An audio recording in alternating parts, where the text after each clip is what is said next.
പൊതുമരാമത്തിൽ നോം നാടുവാഴുന്ന കാലത്ത് ആ ദേശീയപാത NH-66 എങ്ങനെയെങ്കിലും ഒന്ന് പൂർത്തിയാക്കണം. നമ്മുടെ മരുമോൻ മന്ത്രിക്ക് ആ ഒരു ആഗ്രഹം മാത്രമേ ഉള്ളൂ. റോഡ് ഇടിഞ്ഞതോ പൊളിഞ്ഞതോ കുഴിഞ്ഞതോ അതൊക്കെ അങ്ങനെ കിടന്നോട്ടെ, പക്ഷേ കസേരയിൽ നിന്ന് ഇറങ്ങിപ്പോകുന്നതിന് മുമ്പ് അതൊന്ന് തീർത്ത് ഗതാഗതത്തിന് തുറന്നു കൊടുക്കണം.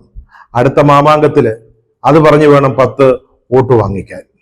ഓരോ ചക്രവർത്തിമാരും രാജാക്കന്മാരും ഒക്കെ നാടുവാഴുന്ന കാലത്ത് റോഡരികിൽ ചോലമരങ്ങൾ വെച്ച് പിടിപ്പിച്ചു, ചുമടുതാങ്ങികൾ സ്ഥാപിച്ചു എന്നൊക്കെ നമ്മൾ ഈ സാമൂഹ്യ പാഠ പുസ്തകത്തിൽ വായിച്ചിട്ടുണ്ടല്ലോ.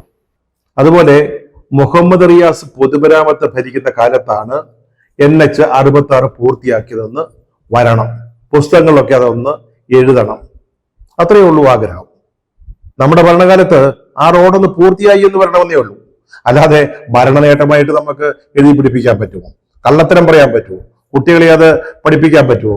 വേണമെങ്കിൽ ഈ റോഡിന്റെ നിർമ്മാണത്തിന് ഭൂമി ഏറ്റെടുക്കുന്നതിന് ലേശം ചില്ലറ ചെലവാക്കിയെന്ന് എഴുതി ചേർക്കാം. അത്രയേ ഉള്ളൂ, അത്രേ പറ്റത്തുള്ളൂ. ഈ ഡിസംബറിൽ ദേശീയപാതയുടെ പണി പൂർത്തിയാക്കി തരാമെന്ന് റോഡ് ഗതാഗതത്തിന്റെയും ഹൈവേയുടെയും ചുമതലയുള്ള കേന്ദ്രമന്ത്രി നിതിൻ ഗഡ്കരി കുറിപ്പിന്റെ ഉറപ്പ് നൽകിയിട്ടുണ്ടെന്നാണ് മുഹമ്മദ് റിയാസ് ഇന്നലെ പത്രലേഖകരോട് പറഞ്ഞത്. മുഖ്യമന്ത്രിയും മനുമകനും കൂടെ ഗഡ്കരിയെ കണ്ടിരുന്നു. അപ്പോഴാണ് ഈ ഉറപ്പ് ലഭിച്ചത്.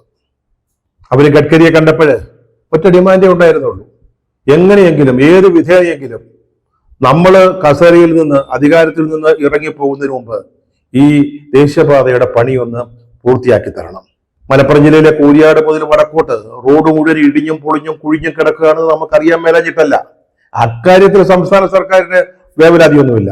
പക്ഷേ അത് പൂർത്തിയാക്കുന്ന തീയതി അത് പ്രധാനമാണ്. അടുത്ത മെയ് മാസമാകുമ്പോഴേക്ക് സംസ്ഥാന നിയമസഭാ തെരഞ്ഞെടുപ്പ് വരിക. അതിനു മുമ്പ് ഇതിന് പണിയൊന്ന് തീർത്തു കിട്ടണം. ഇപ്പോൾ ആ നിലമ്പൂരിൽ ഉപതെരഞ്ഞെടുപ്പിന്റെ പ്രചാരണം നടക്കുക. അപ്പോൾ അവരുടെ മുമ്പിൽ നമുക്കൊരു ഉറപ്പ് കൊടുക്കണ്ടായോ? മിനിമം ഒരു ഉറപ്പെങ്കിലും, കേന്ദ്രമന്ത്രിയുടെ ഒരു ഉറപ്പ് അതെങ്കിലും വേണ്ടേ? അതൊറ്റ കാര്യമായിരുന്നു ഗഡ്കരിയുമായിട്ടുള്ള ചർച്ചയിൽ പ്രധാനമായിട്ട് ഉണ്ടായിരുന്നത്. ഏതായാലും ഗഡ്കരി പറഞ്ഞു, സാരമില്ല, നമ്മൾ സ്ഥിരപ്പെടുത്തി തരാം, ഡിസംബറിൽ തന്നെ പൂർത്തിയാക്കിയേക്കാം, പദ്ധതി മുടങ്ങില്ല വൈകില്ല എന്നാണ് ഗഡ്കരിയുടെ ഉറപ്പെന്ന് മുഹമ്മദ് റിയാസ് നമുക്ക് ഉറപ്പ് തരുന്നു. ഗഡ്കരി റിയാസിനും മുഖ്യമന്ത്രിക്ക് ഉറപ്പ് നൽകി, റിയാസ് നമുക്ക് നാട്ടുകാർക്ക് ഉറപ്പ് നൽകുന്നു. ഡിസംബറിൽ റോഡ് ഗതാഗതത്തിന് തുറന്നു കൊടുക്കുമെന്നാണ് ഗഡ്കരിയുടെ ഉറപ്പ്.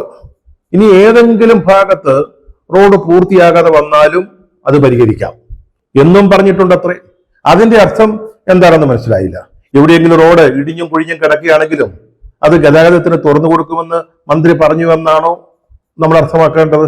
അതോ ഈ മാന്നാർ മത്തായി സ്പീക്കിംഗ് എന്ന് പറഞ്ഞ സിനിമയില് നമ്മുടെ ഇന്നസെന്റ് അദ്ദേഹത്തിന്റെ ഒരു ഡയലോഗുണ്ട്, ഞങ്ങൾ 4 മണിക്ക് പുറപ്പെട്ടു, വേണമെങ്കിൽ 1 മണിക്കൂർ നേരത്തെ പുറപ്പെട്ടേക്കാം എന്ന് പറഞ്ഞതുപോലെയാണോ? ഇത് മനസ്സിലായില്ല. അതായത് ഇനി എവിടെയെങ്കിലും പണി പൂർത്തിയാക്കാനുണ്ടെങ്കിലും ഡിസംബറിന് മുമ്പേ എവിടെയെങ്കിലും ലേശം പണിയുടെ ബാക്കിയുണ്ടെന്ന് വെക്കാം, എന്നാലും അത് പരിഹരിച്ചോളാമെന്ന്. എന്താണ് അർത്ഥം? റിയാസിന് മാത്രമേ അതറിയൂ. ഗഡ്കരിയുമായുള്ള കൂടിക്കാഴ്ചയെക്കുറിച്ച് മാധ്യമപ്രവർത്തകരുമായി സംസാരിക്കുമ്പോഴേ അവരിതൊക്കെ ചോദിക്കുമല്ലോ, അവര് കുത്തിത്തിരിപ്പുകാരാണല്ലോ. അവർ ചോദിച്ചു ഈ റോഡ് പൊളിഞ്ഞു കിടക്കുന്നതിനെ കുറിച്ച്. അതിനെക്കുറിച്ചൊന്നും റിയാസിന് വലിയ മിണ്ടാട്ടമൊന്നുമില്ല. സത്യം പറഞ്ഞാൽ ഈ ദേശീയപാത NH-66 അതിലെ കേരളത്തിലെ ഭാഗം ഈ ഡിസംബറിൽ പൂർത്തിയാക്കാൻ നേരത്തെ തന്നെ തീരുമാനിച്ചിരുന്നതാണ്. പക്ഷേ അത് നടക്കില്ല എന്ന് മനസ്സിലാക്കിയപ്പോ പണി പൂർത്തിയാക്കുന്ന തീയതി അടുത്ത മാർച്ചിലേക്ക് കേന്ദ്ര ഗവൺമെന്റ് തന്നെ മാറ്റിയതാ. അതായത് സാധാരണ രീതിയിൽ ഇതിന്റെ പണി തുടർന്നാൽ തന്നെ അടുത്ത മാർച്ചിൽ അത് പൂർത്തിയാവൂ. അങ്ങനെയാണ് ഡെഡ് ലൈൻ പുതുക്കി നിശ്ചയിച്ചത്. അതിനുശേഷമാണല്ലോ ഈ കൂരിയാടും അതുപോലെയുള്ള സ്ഥലങ്ങളിലും റോഡ് തകർന്ന് തരിപ്പണമായത്.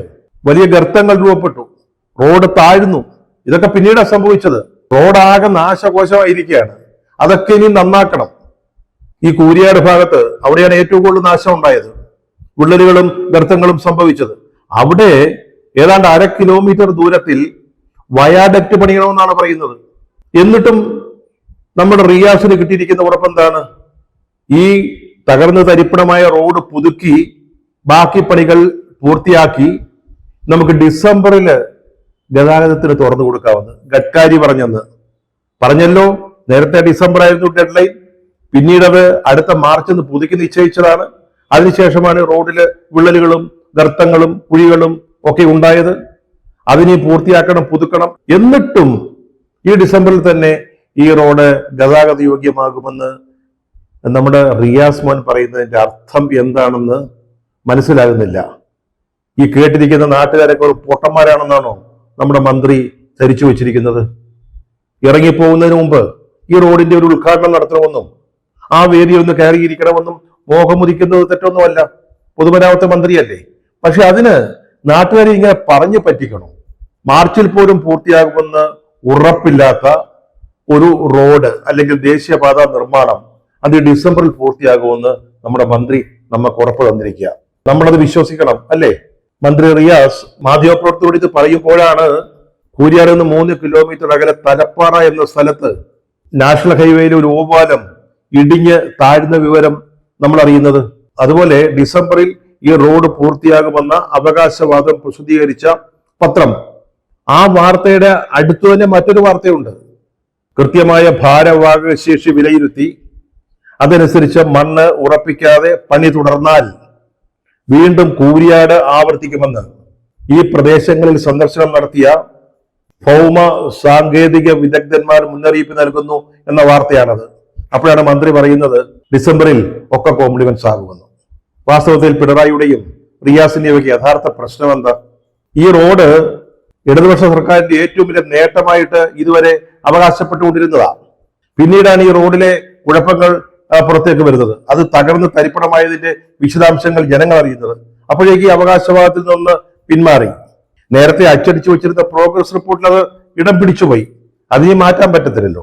അതുപോലെ പിണറായിയെ കുറിച്ച് നേരത്തെ സംവിധാനം ചെയ്ത് തയ്യാറാക്കി വെച്ചിരുന്ന പിണറായി ദ ലെജൻഡ് എന്ന ഡോക്യുമെന്ററിയിലും സർക്കാരിന്റെ ഒരു പ്രധാനപ്പെട്ട നേട്ടമായിട്ട് ഇത് പറയുന്നുണ്ട്. ഇതൊന്നും തിരുത്താൻ പറ്റത്തില്ലല്ലോ.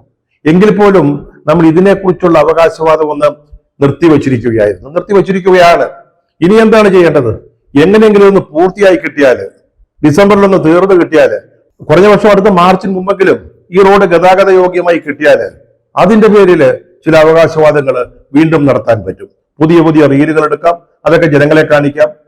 നമ്മുടെ ഈ ജനങ്ങളുണ്ടല്ലോ, സാധാരണക്കാര്, അവരിതൊക്കെ അങ്ങ് മറന്നു വെക്കോളും. നേരത്തെ ഈ റോഡ് ഇടിഞ്ഞതും കുഴിഞ്ഞതും വിള്ളലുകൾ വീണതും ഗർത്തങ്ങൾ രൂപപ്പെട്ടതൊക്കെ അങ്ങ് മറക്കും. അതൊക്കെ പൂർത്തിയായി കഴിഞ്ഞാല് അപ്പൊ പിന്നെ അമേരിക്കയിലെയും കാനഡയിലെയും ബ്രിട്ടനിലെയും പോലെയുള്ള റോഡുകളായിട്ടൊക്കെ മാറുമല്ലോ. അപ്പോൾ ജനങ്ങൾ അതങ്ങ് വിശ്വസിച്ചോളും. ഇത് നമ്മുടെ ഒരു പദ്ധതിയാണെന്ന് മനസ്സിലാക്കി നമ്മുടെ പെട്ടിയിൽ വോട്ടിട്ടോളും. അതാണ് ഇപ്പോൾ അമ്മായി അച്ഛനും മരുമകനും സ്വപ്നം കാണുന്നത്. പൊതുമരാമത്ത് മന്ത്രിയായ താൻ കൂരിയാടോ അതുപോലെ റോഡിന് അപകടം സംഭവിച്ച സ്ഥലങ്ങളിലോ പോയില്ല എന്ന് പറയുന്നതിൽ ഒരു കാര്യവുമില്ല, പോകേണ്ട കാര്യമൊന്നുമില്ല എന്നാണ് നമ്മുടെ റിയാസ് മോൻ പറയുന്നത്. എന്തിന്? 4 വർഷത്തെ പ്രോഗ്രസ് കാർഡില് ഏറ്റവും പ്രധാനപ്പെട്ട ഒരു നേട്ടമായിട്ട് ഈ റോഡിനെ അല്ലെങ്കിൽ ഈ ദേശീയപാതയെ അവതരിപ്പിച്ച മുഖ്യമന്ത്രി നിലമ്പൂരിലെ സ്ഥാനാർത്ഥിയുടെ കൺവെൻഷൻ ഉദ്ഘാടനത്തിന് അവിടെ ചെന്നല്ലോ, ജില്ലയിൽ ചെന്നല്ലോ. അദ്ദേഹവും പോയില്ല. അതിനൊന്നും ഒരു കുഴപ്പവുമില്ല എന്നാണ് പറയുന്നത്. പക്ഷെ ഈ പ്രതിപക്ഷക്കാരുണ്ടല്ലോ, അവര് ഈ ദേശീയപാതയുടെ നിർമ്മാണത്തിൽ എന്തോ കുഴപ്പം കണ്ടു എന്ന് മനസ്സിലാക്കിയപ്പോഴേക്കും അവരങ്ങ് അർമാദിക്കുക, സുംബ ഡാൻസ് നടത്തുകയാണ്. എന്തൊരു മോശപ്പെട്ട കാര്യമായത്. പ്രതിപക്ഷം അങ്ങനെയൊക്കെ ചെയ്യാവോ? പക്ഷേ റിയാസ് മോനെ, പണ്ട് പാലാരിവട്ടത്തിൽ പാലത്തെ കുറിച്ച് ഒരു പരാതി ഉണ്ടായപ്പോൾ നിങ്ങൾ നടത്തിയത് സുംബ നൃത്തമായിരുന്നല്ലോ, കങ്കാള നൃത്തമായിരുന്നില്ലേ? അതങ്ങ് മറന്നുപോയോ? കൊടുത്താൽ കൊല്ലത്തും കിട്ടും, അത്രയേ ഉള്ളൂ. KC വേണുഗോപാൽ അധ്യക്ഷനായ പാർലമെന്റിന്റെ പബ്ലിക് അക്കൗണ്ട്സ് കമ്മിറ്റി റോഡിൽ കേടുപാടുകൾ ഉണ്ടായ സ്ഥലം സന്ദർശിച്ചതും റിയാസിന് അത്ര പിടിച്ചിട്ടില്ല. ഒരു പരിഹാസമാണ് അതേപ്പറ്റി പത്രപ്രവർത്തകർ ചോദിച്ചപ്പോൾ. പക്ഷെ റിയാസ്, ഈ കേന്ദ്ര സർക്കാർ ചെലവാക്കുന്ന പണത്തിന്റെ കണക്കെടുക്കുന്ന ഒരു കമ്മിറ്റിയായി PSC എന്ന് പറയുന്നത്. അവർക്ക് ഉത്തരവാദിത്വമുണ്ട്. ഇത് വന്ന് പരിശോധിക്കാൻ അവർക്ക് ബാധ്യതയുണ്ട്. നിങ്ങളാരും അങ്ങോട്ട് പോയിട്ട് കാര്യമില്ല, പോകണമെന്നാരും നിർബന്ധിക്കുന്നുമില്ല. കാരണം നിങ്ങളുടെ പ്രൊജക്റ്റ് അല്ല ഇത്, നിങ്ങളല്ല ഇത് പണിതത്, നിങ്ങളെ ഭൂമി ഏറ്റെടുത്ത് കൊടുത്തതേ ഉള്ളൂ. അപ്പൊ പിന്നെ നിങ്ങളവിടെ പോയി എന്ത് ചെയ്യാനാ? ഇനി പോകാം. ഇത് പൂർത്തിയാകുന്ന സമയമാകുമ്പോഴേക്ക് റീൽസ് എടുക്കാനായിട്ട് നമുക്ക് വീണ്ടും അവിടെ സന്ദർശിക്കാം. അത്രേ ഉള്ളൂ. നിങ്ങളുടെ ബാധ്യത, നിങ്ങളുടെ ഉത്തരവാദിത്വം അത്രേ ഉള്ളൂ. അതാണ് ശരി. 6700 കോടി രൂപയുടെ റോഡ് വികസന പദ്ധതികൾക്ക് കേന്ദ്ര സർക്കാരിന്റെ അല്ലെങ്കിൽ ഗഡ്കരിയുടെ അനുമതി, അംഗീകാരം കിട്ടി എന്നാണ് മന്ത്രി റിയാസ് മാധ്യമപ്രവർത്തകരോട് പറഞ്ഞത്. അത്തരത്തിലുള്ള ഒരു ഹെഡിംഗ് ആണ് ഒരു പത്രത്തിൽ വന്നിരിക്കുന്നത്. പക്ഷെ മറ്റൊരു പത്രം പറയുന്നത് 4700 കോടി രൂപയുടെ പദ്ധതികൾക്കുള്ള ശുപാർശ കേന്ദ്ര സർക്കാരിന് സമർപ്പിച്ചു എന്നാണ്. ഈ അനുമതി കിട്ടിയെന്ന് പറയുന്നതും ശുപാർശ സമർപ്പിച്ചു എന്ന് പറയുന്നതും വലിയ വ്യത്യാസമുള്ള കാര്യമാണ്. രണ്ടും രണ്ടാണ്. വാസ്തവത്തിൽ എന്താണ് ഉണ്ടായത്? നമ്മുടെ പക്കൽ 6700 കോടി രൂപയുടെ പദ്ധതികളുണ്ട്. റോഡ് വികസന പരിപാടികൾ നമ്മുടെ പക്കലുണ്ട്. അത് മൊത്തം 20 പദ്ധതികൾക്കുള്ളതാണ്. അതിലൊരു 14 പദ്ധതികൾ അത് കേന്ദ്ര ഗവൺമെന്റ് സമർപ്പിച്ചു. അതാണ് ഈ 4700 കോടി രൂപയുടെ പദ്ധതികൾ. ഇതൊക്കെ അംഗീകരിക്കാമെന്ന് ഉറപ്പ് നൽകി, ഉറപ്പിന്റെ ഉറപ്പ്. അതിനപ്പുറത്തൊന്നും സംഭവിച്ചിട്ടില്ല. ഇതിന്റെയൊക്കെ പണി നാളെ തുടങ്ങുമെന്ന് ആരും വിചാരിക്കണ്ട. അടുത്ത നിയമസഭാ തെരഞ്ഞെടുപ്പും ഇപ്പോൾ നിലമ്പൂരിൽ നടക്കുന്ന ഉപതെരഞ്ഞെടുപ്പും മുന്നിൽ കണ്ടുകൊണ്ടുള്ള നല്ല ഒന്നാന്തര ഒരു ഉഡായിപ്പ് പരിപാടിയായിരുന്നു നമ്മുടെ മുഖ്യമന്ത്രിയുടെയും മരുമകൻ മന്ത്രിയുടെയും ഡൽഹി സന്ദർശനം. അതായത് ഈ ദേശീയപാത നിർമ്മാണത്തെ കുറിച്ച് എന്തെങ്കിലും ചില ഉറപ്പുകൾ സംഘടിപ്പിച്ചെടുക്കണം, ദാ വരുന്നു എന്ന മട്ടിൽ അവതരിപ്പിക്കാൻ പാകത്തിൽ മറ്റെന്തെങ്കിലും ചില പദ്ധതികളെ കുറിച്ചുള്ള ഉറപ്പുകൾ നേടിയെടുക്കുക. അതായിരുന്നു പരിപാടി. അതിൽ നമ്മൾ ഈ NH സംബന്ധിച്ചുള്ള കാര്യങ്ങൾ നമ്മളിവിടെ വിശദീകരിച്ചു കഴിഞ്ഞു. ശബരി റെയിലിന് കേന്ദ്രം പച്ചക്കൊടി കാട്ടി എന്നുള്ളതാണ് ഇതുമായി ബന്ധപ്പെട്ട് വന്ന മറ്റൊരു വാർത്ത. അങ്കമാലി മുതൽ എരിമേലി വരെയുള്ള പാതയാണിത്, ഈ നിർദ്ദിഷ്ട ശബരി റെയിൽ എന്ന് പറയുന്നത്. അതിന് പച്ചക്കൊടി കിട്ടി. അപ്പൊ ആളുകൾ വിചാരിക്കാം നാളെ ഇതിന്റെ പണി അങ്ങ് തുടങ്ങുകയാണ്. അപ്പൊ മറ്റൊരു വിചാരിക്കും ഇതിന്റെ ഉദ്ഘാടന വേദിയിൽ കയറിയിരുന്ന് വേണമെങ്കിൽ 1 മണിക്കൂർ നേരത്തെ തന്നെ വന്ന് അവിടെ ഇരുന്നിട്ട് ഒന്ന് കുമ്മനടിക്കാം, അതൊരവസരമാവും. ഇങ്ങനെയൊക്കെയാണ് പലരും ഇതുമായി ബന്ധപ്പെട്ട് ചിന്തിക്കുന്നത്. പക്ഷെ സത്യം ഇതൊന്നുമല്ല. ഈ റെയിൽപാതയ്ക്ക് കാലടി വരെ റെയിൽപാതയുടെ നിർമ്മാണം 90% പൂർത്തിയായതാണ്. ബാക്കി ഒന്നും നടന്നിട്ടില്ല. അങ്കമാലി മുതൽ രാമപുരം വരെ സർവേ നടത്തി. അത് പണ്ട സർവേ കല്ലുകൾ അവിടെ കിടപ്പുണ്ട്.